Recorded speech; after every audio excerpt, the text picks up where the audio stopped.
So KEAM 2024 super question series physics ആണ്. Already നമ്മൾ മാത്സിന് start ചെയ്ത് കഴിഞ്ഞു. സോ ഇനി ഫിസിക്സിലാണ് സ്റ്റാർട്ട് ചെയ്യുന്നത്. സോ നിങ്ങൾ മാക്സിമം ഷെയർ ചെയ്യുക, സപ്പോർട്ട് ചെയ്യുക, കമന്റ് ചെയ്യുക, ലൈക്ക് ചെയ്യുക. സോ ഇതാണ് നിങ്ങളുടെ ഫസ്റ്റ് ക്വസ്റ്റ്യൻ.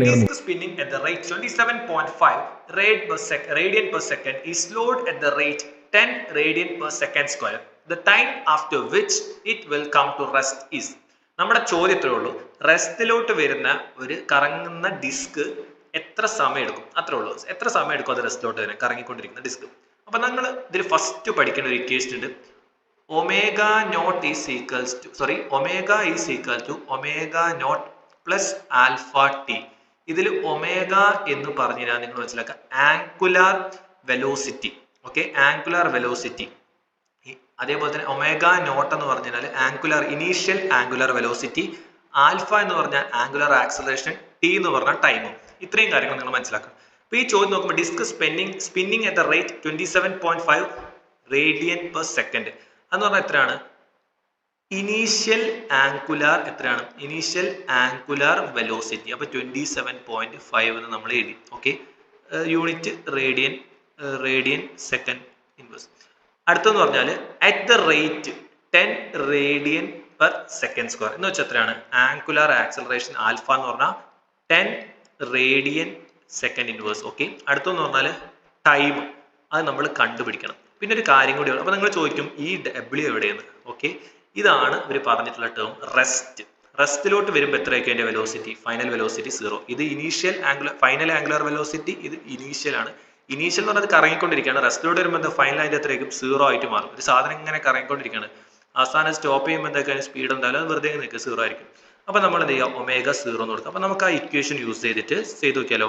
ഒമേഗ എന്ന് പറഞ്ഞാൽ 0 എന്ന് കൊടുത്തു, ഒമേഗ നോട്ട് എന്ന് പറഞ്ഞാൽ 27.5 പ്ലസ് ആൽഫ എന്ന് പറഞ്ഞാൽ 10, ടൈം എന്ന് പറഞ്ഞാൽ ടി എന്ന് കൊടുത്തു. അപ്പൊ 10t is equal to 27.5 minus 27.5 എന്ന് കിട്ടും. ടി എന്ന് പറഞ്ഞാൽ എത്ര വരും? 27.5 ഡിവൈഡഡ് ബൈ 10. അപ്പോൾ നിങ്ങൾക്ക് മൈനസ് ഇവിടെ ഈസ് ഈക്വൽ ടു 2.75 സെക്കൻഡ്സ്. നിങ്ങൾക്ക് ആൻസർ കൃത്യമായിട്ട് കിട്ടും. ഓക്കെ, നിങ്ങൾ എന്ത് ചെയ്യുക? 2.75 മാർക്ക് ചെയ്യുക. നെഗറ്റീവ് സിമ്പിൾ നോക്കേണ്ട, ടൈമാണ്. സോ അടുത്ത ചോദ്യമാണ്, a solid sphere of radius R is revolving about one of its diameter with an angular velocity omega. ഒരു solid sphere. Okay, solid sphere നിങ്ങൾ മനസ്സിലാക്കുക. ഒരു സോളിഡ് സ്പിയർ കറങ്ങിക്കൊണ്ടിരിക്കുകയാണ്, angular velocity omega. If it suddenly expands uniformly so that its radius increases to n times its original value, then the angular velocity. Angular velocity എത്രയാവും? അതിന്റെ radius കൂടിയാലാണ് നമ്മുടെ ചോദ്യം. Angular velocity radius കൂടിക്കഴിഞ്ഞാൽ, radius n times കൂടിക്കഴിഞ്ഞാൽ.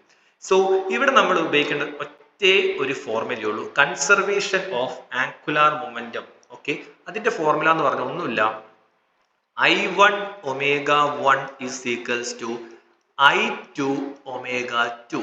Okay, ഇതാണ്. അതിൽ I എന്ന് പറഞ്ഞാൽ മൊമെന്റ് ഓഫ് ഇനർഷ്യ, ഒമേഗ എന്ന് പറഞ്ഞാൽ angular velocity. I1 omega 1 is equals to I2 omega 2. ഇത്രയേ ഉള്ളൂ പരിപാടി. പക്ഷെ നിങ്ങൾ ഇതിൽ I അറിയണ്ടേ? ഒരു സോളിഡ് സ്പിയറിന്റെ, അതും ഇമ്പോർട്ടന്റ് ആണ്. സോളിഡ് സ്പിയർ എപ്പോഴും ചോദിക്കാറുള്ളത് സ്പിയർ തന്നെയാണ്. സോളിഡ് സ്പിയറിന്റെ മൊമെന്റ് ഓഫ് ഇനർഷ്യ എന്ന് പറഞ്ഞാൽ 2/5 ഇൻറ്റു അതിന്റെ മാസ് ഇൻറ്റു അതിന്റെ റേഡിയസിന്റെ സ്ക്വയർ, 2/5 mr² എന്നാണ്. അപ്പൊ നമുക്ക് ഫസ്റ്റ് കേസിൽ എന്ത് എഴുതാൻ പറ്റും? 2/5 mr² എന്ന് എഴുതാം. ഓക്കെ, ആദ്യത്തെ കേസിൽ അതിന്റെ ഒമേഗ 1 എന്ന് പറഞ്ഞ ഒമേഗ എന്ന് പറഞ്ഞിട്ടുണ്ട്. അവർ ചോദിച്ചാൽ ഒമേഗ 2 ആണ്. അപ്പൊ നമുക്ക് എങ്ങനെ എഴുതാൻ പറ്റും? I1 എന്ന് പറയുമ്പോൾ എത്രയായിരിക്കും? അപ്പം 2/5 mr², 2/5 mr² into omega. 2/5 mr² into first കേസിൽ ഒമേഗ ആയിരുന്നു. സെക്കൻഡ് കേസിൽ അവർ പറഞ്ഞ പോലെ തന്നെ moment of inertia 2/5 m, radius n times. Radius n times ആകുമ്പോൾ എന്ത് സംഭവിക്കും? nr എന്നാവും. Okay, nr the whole square എന്നാവും. വെറും r² അല്ല, nr. കാരണം ആദ്യത്തെ റേഡിയസ് എന്ന് പറഞ്ഞാൽ 6 ആയിരുന്നു, അത് nr ആയെന്ന് അവർ തന്നെ പറയും. അപ്പൊ nr² nr ഹോൾ സ്ക്വയർ എന്ന് വരും.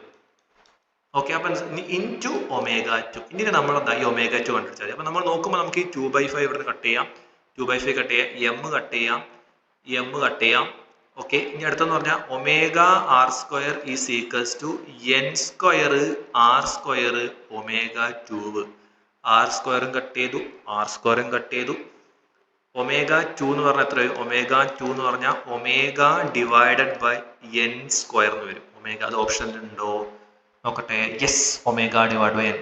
ഇതാണ് വളരെ സിസ്റ്റമാറ്റിക് ആയിട്ട് ഫോർമുല അറിയണം, വളരെ സിസ്റ്റമാറ്റിക് ആയിട്ട് പ്രോബ്ലം ചെയ്യാൻ അറിയണം. അപ്പം നിങ്ങൾക്ക് കോൺസെപ്റ്റും ക്ലിയർ ആയി. അതേപോലെ ഞാൻ എല്ലാ പ്രോബ്ലത്തിനകത്തും സൈഡിൽ കോൺസെപ്റ്റ് എഴുതാറുണ്ട്. നിങ്ങളത് നോട്ട് ചെയ്ത് വെക്കുക. നിങ്ങളൊരു ഫോർമുല ഷീറ്റ് ഉണ്ടെങ്കിൽ അതിൽ എഴുതി ചേർക്കുക, അതിലില്ലെങ്കിൽ. സോ അടുത്തൊരു ചോദ്യമാണ്, വളരെ പ്രധാനപ്പെട്ട ചോദ്യമാണ്. Water flows through a horizontal pipe of diameter 2 cm at the speed of 3 cm per second. The pipe has a nozzle of diameter 0.5 cm at its end. The speed of the water emerging from the nozzle is. അപ്പോൾ ഒന്നുമില്ല, ഒരു pipe ഉണ്ട്. Okay, ഒരു പൈപ്പിനെ നമുക്ക് വരയ്ക്കാം. ഒരു pipe ഉണ്ട്, ഒരു പൈപ്പ്. ഓക്കെ, ഇതാണ് പൈപ്പ്. ഓക്കെ, ഈ പൈപ്പിൻ്റെ അകത്തേക്ക് നല്ല സ്പീഡിൽ വെള്ളം വരുന്നുണ്ട്. ഓക്കെ, ഇതിനൊരു ഡയാമീറ്റർ ഉണ്ട്. അവർ പറഞ്ഞിട്ടുണ്ട് എത്രയാണ്? 2 cm ആണ് ഇതിന്റെ ഡയാമീറ്റർ. ഇതിലേക്ക് വെള്ളം വരുന്ന സ്പീഡ് എന്ന് പറഞ്ഞു കഴിഞ്ഞാൽ 3 cm per second ആണ്. ഓക്കെ ഓക്കെ, അതേപോലെ തന്നെ ഇവരുടെ അതേപോലെ തന്നെ ഈ പൈപ്പിന്റെ എൻഡിങ് ഉണ്ട്, അത് ചെറുതാണ്. അതിന്റെ ഡയാമീറ്റർ എന്ന് പറഞ്ഞാൽ 0.5 ആണ്. പക്ഷെ അതിന് പുറത്തോട്ട് വെള്ളം പോകുന്ന സ്പീഡ് നമുക്കറിയില്ല. അപ്പൊ നമ്മൾ എന്താക്കണം? അവിടുത്തെ സ്പീഡാണ് കണ്ടുപിടിക്കേണ്ടത്. അതിന് നമുക്കൊരു പ്രധാനപ്പെട്ട ഒരു കോൺസെപ്റ്റ് ഉണ്ട്, ഇക്വേഷൻ ഓഫ് കണ്ടിന്യൂറ്റി. എന്താണ് ഇക്വേഷൻ ഓഫ് കണ്ടിന്യൂറ്റി? അപ്പൊ ഇക്വേഷൻ ഓഫ് കണ്ടിന്യൂറ്റി എന്ന് പറഞ്ഞു കഴിഞ്ഞാൽ ഒന്നുമില്ല, A1 V1 is equal to A2 V2. ഒരു പൈപ്പിലൂടെ പോകുന്ന ഒരു ഫ്ലൂയിഡ്, അത് എന്താ പറയുക, ഒരു ഫ്ലൂയിഡ് പോവുകയാണെന്നുണ്ടെങ്കിൽ അതിന് ഇക്വേഷൻ എന്ന് പറഞ്ഞാൽ A1 V1 is equal A2 V2 എന്ന് പറഞ്ഞാൽ A1 എന്ന് പറഞ്ഞാൽ ഇതിന്റെ ഏരിയ, അതേപോലെ തന്നെ V1 എന്ന് പറഞ്ഞാൽ ഇതിലൂടെ വെള്ളം വരുന്ന സ്പീഡ്, അതേപോലെ തന്നെ A2 എന്ന് പറഞ്ഞാൽ ഇവിടുത്തെ ഏരിയ, അതേപോലെ തന്നെ ഇതിലൂടെ വരുന്ന സ്പീഡാണ് V2. അപ്പൊ നമുക്ക് ഇത് വെച്ചിട്ട് V2 കണ്ടുപിടിച്ചോടെ. അപ്പൊ ഈ കോൺസെപ്റ്റ് വെച്ചിട്ട് നമുക്ക് ഇവിടെ എങ്ങനെ എഴുതാൻ പറ്റും? A1 V1 is equals to A2 V2. അതിൽ V2 എന്ന് പറഞ്ഞു കഴിഞ്ഞാൽ A1 V1 divide by A2. ഇതല്ലേ നമ്മൾ ചെയ്യേണ്ടത്. അപ്പൊ നമ്മൾ മനസ്സിലാക്കുക, നമുക്ക് A1 അറിയോ? A1 എന്ന് പറഞ്ഞാൽ ഏരിയ ത്രൂ ദിസ്. അപ്പൊ ഇതിന്റെ ഏരിയ കണ്ടുപിടിക്കുമ്പോൾ നിങ്ങൾ മനസ്സിലാക്കുക, ഏരിയ എത്ര ആയിരിക്കും? ഓക്കെ, ഏരിയ എന്ന് പറഞ്ഞാൽ എത്ര ആയിരിക്കും? ഏരിയ എന്ന് പറഞ്ഞു കഴിഞ്ഞാൽ നമുക്ക് അറിയില്ല, അതാണ് പ്രശ്നം. അപ്പൊ നമുക്ക് ഏരിയ കണ്ടുപിടിക്കാൻ ഇക്വേഷൻ ഉണ്ട്. എന്താണ് ഏരിയ? സർക്കിളിന്റെ ഏരിയ എന്താണ്? സർക്കിളിന്റെ ഏരിയ എന്ന് പറഞ്ഞാൽ എത്രയാണ്? πr² എന്നാണ്. പക്ഷെ നമുക്കിവിടെ റേഡിയസ് തന്നിട്ടില്ല. അപ്പൊ നമ്മൾ എന്താക്കുക? റേഡിയസിന് ഒരു diameter, radius is equal to diameter by 2 എന്നാണ്. അപ്പൊ π × d/2 ദ ഹോൾ സ്ക്വയർ എന്നാണ് വരിക. പക്ഷെ നമുക്കൊരു കാര്യം ഇങ്ങനെ ചെയ്യാം. അപ്പൊ എന്ത് സംഭവിക്കും? πd² ഡിവൈഡ് ബൈ 4 ആയിരിക്കും ഇതിന്റെ ഏരിയ. ഓക്കെ, ഇതിന്റെ ഏരിയ. അപ്പൊ നമുക്ക് എന്താ? A1 എന്ന് പറഞ്ഞാൽ എത്ര ആയിരിക്കും? πd1² divided by 4 divide by area 2. A2 എത്ര ആയിരിക്കും? πd2² whole divide by 4 into V1. V1 അവർ പറഞ്ഞിട്ട് എത്രയാണ്? വെലോസിറ്റി 3 ആണെന്ന് പറഞ്ഞിട്ടുണ്ട്. ഇൻറ്റു 3. ഇതാണ് നമ്മളിപ്പോൾ കണ്ടുപിടിക്കേണ്ടത്. അപ്പൊ നമുക്ക് ഈ 4ഉം ഈ 4ഉം പൈയും കട്ടായി. നമുക്ക് അവസാനം എന്ത് വരും? d1 divided by d2. d2² d1² into 3 ആണ് നമ്മൾ എടുക്കേണ്ടത്. d1 അവർ പറഞ്ഞിട്ടുണ്ട് എത്രയാണ്? 2 ആണ്. d2 അവർ പറഞ്ഞിട്ടുണ്ട് എത്രയാണ്? 0.5 ആണ്. അപ്പം സംഭവിക്കും 2 ഡിവൈഡ് ബൈ 0.5 നമുക്ക് ഇങ്ങനെ എഴുതിക്കൂടെ? ഹോൾ സ്ക്വയർ ഇൻറ്റു 3 എന്നാക്കാൻ പറ്റും. ഇത് 2/0.5 എന്ന് പറഞ്ഞാൽ 0.5 2 എത്ര ടൈംസ് വരും? 4 വരും. 4² എന്ന് എത്ര വരും? 16 വരും. 16 ഇൻറ്റു 3 എന്ന് വരും. അപ്പൊ എത്ര വരും?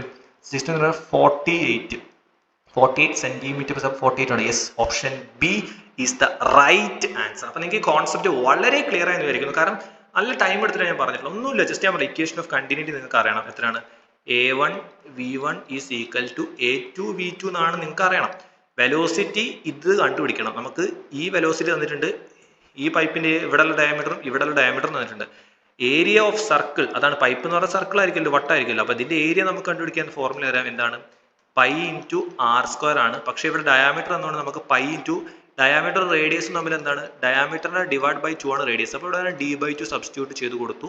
ഇത് നമ്മൾ സ്ക്വയർ ചെയ്തു. അപ്പൊ നമുക്ക് πd² ഡിവൈഡ് ബൈ 4 എന്ന് വരും. ഇനി ഇതിന്റെ ഈ d സബ്സ്റ്റിറ്റ്യൂട്ട് ചെയ്ത് d സബ്സ്റ്റിറ്റ്യൂട്ട് താഴെ മേലെ വന്ന് കട്ട് ചെയ്തു. ഇത്രയേ ഉള്ളൂ ഈ പ്രോബ്ലം. സോ അടുത്ത ചോദ്യത്തിലേക്ക് പോകാം. അടുത്ത ചോദ്യം ഏറ്റവും സിംപ്ലസ്റ്റ് ക്വസ്റ്റൻ ആണ്. ഞാൻ കീമിൽ കണ്ട ഏറ്റവും സിംപ്ലസ്റ്റ് ആണ്. പക്ഷെ ചിലവർക്ക് അത് ചെയ്യാൻ പറ്റില്ല, കാരണം അത് നമുക്ക് കോൺസെപ്റ്റ് അറിയണം. The density of A kerosene എന്ന് പറഞ്ഞിട്ടുണ്ട്. റിലേറ്റീവ് ഡെൻസിറ്റി കാണണം. അപ്പൊ നിങ്ങൾ ഇവിടെ ഒരു കോൺസെപ്റ്റ് പഠിച്ചു, റിലേറ്റീവ് ഡെൻസിറ്റി. റിലേറ്റീവ് ഡെൻസിറ്റി ഞാൻ റെപ്രസെന്റ് ചെയ്യണം RD എന്ന്. റിലേറ്റീവ് ഡെൻസിറ്റി എന്ന് പറഞ്ഞു കഴിഞ്ഞാൽ എന്താണ്? നമുക്ക് തന്നിട്ടുള്ള ലിക്വിഡ്, ഇപ്പൊ ഇവിടെ തന്നിട്ടുള്ള കെറോസിൻ ആണ്. അപ്പൊ കെറോസിൻ, അപ്പൊ ഡെൻസിറ്റി എന്ന് പറഞ്ഞാൽ ഡെൻസിറ്റി നമുക്ക് ക്വസ്റ്റ്യൻ തന്നിട്ട് density divide by density of water. Density of water. ഒന്നുമില്ല. റിലേറ്റീവ് ഡെൻസിറ്റി എന്ന് പറഞ്ഞാൽ നിങ്ങൾക്ക് നിങ്ങളോടിപ്പോൾ കെറോസിൻ്റെ ചോദിച്ചിട്ടുള്ളത് ഡെൻസിറ്റി ഓഫ് എക്സ് എന്ന് ഞാൻ കൊടുക്കുകയാണ്. ഇപ്പോൾ എക്സ് വേണം കെറോസിൻ ആവാം, പെട്രോൾ, ഡീസൽ എന്ത് വേണമാവട്ടെ, divide by density of water. അപ്പോൾ ഈ കേസിൽ എന്താ അവർ തന്നിട്ടുള്ളത്? കെറോസിൻ ആണ് അവർ തന്നിട്ടുള്ളത്. അപ്പോൾ നമുക്ക് റിലേറ്റീവ് ഡെൻസിറ്റി കാണാൻ നമ്മൾ റിലേറ്റീവ് ഡെൻസിറ്റി കാണാൻ ആർ എന്തായിരിക്കും? Relative density R is equal to 800 divide by density of water. നിങ്ങൾ അറിയണം, ഒന്നുമില്ല, സിമ്പിളാണ്, 1000 ആണ്. ഇങ്ങനെ ഡിവൈഡ് ചെയ്ത് കൊടുക്കാം. അപ്പോൾ ഇങ്ങനെ ഡിവൈഡ് ചെയ്യുമ്പോൾ നിങ്ങൾക്ക് എന്ത് കിട്ടും? 0.8. വെരി ഇമ്പോർട്ടൻറ്റ് ക്വസ്റ്റ്യൻ, കാരണം ഏറ്റവും ഡയറക്റ്റ് ആയിട്ട് ചോദിച്ചൊരു ചോദ്യമാണ് കീമിൽ. അപ്പോൾ നിങ്ങളിത് പഠിച്ചു. അപ്പോൾ ഓൾറെഡി നിങ്ങൾക്ക് കോൺസെപ്റ്റ് കിട്ടുന്ന കുറേ ചോദ്യങ്ങളാണ് ഞാൻ കൊണ്ടുവരുന്നത്. അപ്പോൾ നിങ്ങൾ അത് നന്നായിട്ട് പഠിക്കുക, ഫോർമുലാസ് റിവിഷൻ ചെയ്തുകൊണ്ടിരിക്കുക. സോ ഇതുപോലത്തെ ഇൻഫോർമേറ്റീവ് കാര്യങ്ങൾക്കായിട്ട് ചാനൽ സബ്സ്ക്രൈബ് ചെയ്യുക. So stay with the channel and be with the channel. It's for you, not for me.